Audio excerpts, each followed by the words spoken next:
Welcome to my channel, Dr. Vanessa's Pearls and Rhinestones, where we'll discuss all things animal behavior and animal welfare. First, let's go into the environment and how it affects behavior and how we can try to effectively manage it.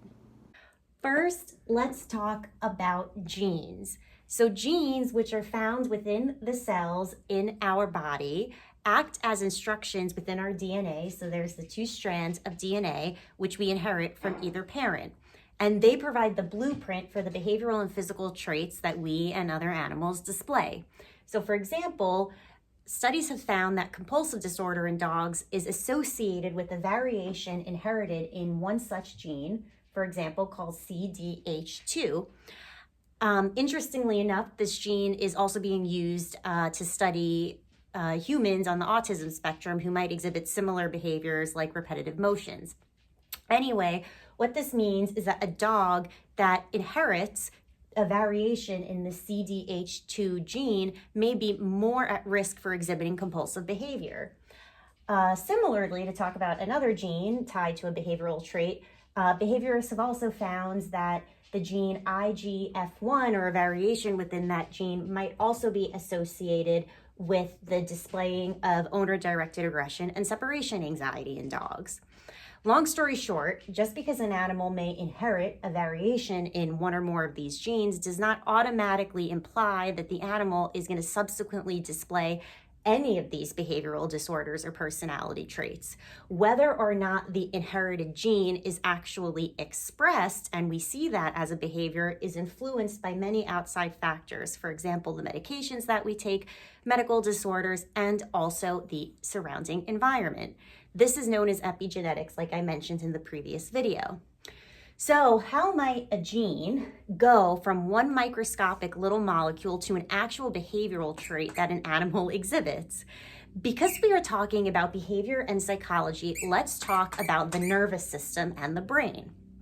A neuron is a nerve cell within the nervous system. It communicates with target cells, one of which could be a second neuron.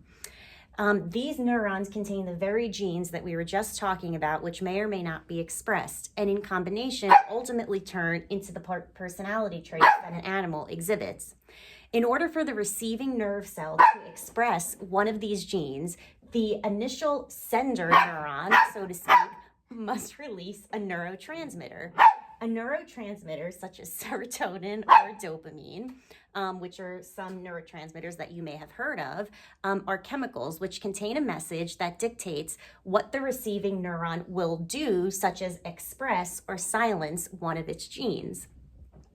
This sender neuron over here releases its chemical messenger or the neurotransmitter outside of itself into a space called the synapse.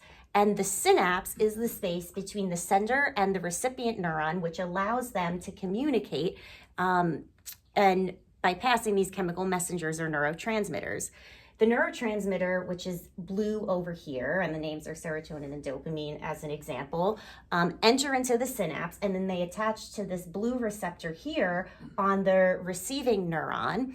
And what happens after this is much too complicated for this one video, but essentially there's a cascade of molecular events as dictated by the message in those very neurotransmitters that occur within this receiving neuron to express a gene or to silence it. And ultimately, we may see the aggressive or the anxious personality be exhibited by that patient. Again, these genes are inherited, but whether or not they are expressed can be influenced by the animal's environment. How? The answer is in part neurodevelopment, which is explained in the next video. As a disclaimer, none of the general discussions in these videos should be taken as specific recommendations to any patient or pet. A veterinarian cannot offer specific recommendations to any patient or pet with whom they do not have a valid veterinary client-patient relationship with, which requires an in-person examination in addition to a comprehensive understanding of that patient's unique history to form appropriate clinical judgment. For any questions about a specific animal, please refer to the family veterinarian with whom that animal has a valid veterinary client-patient relationship.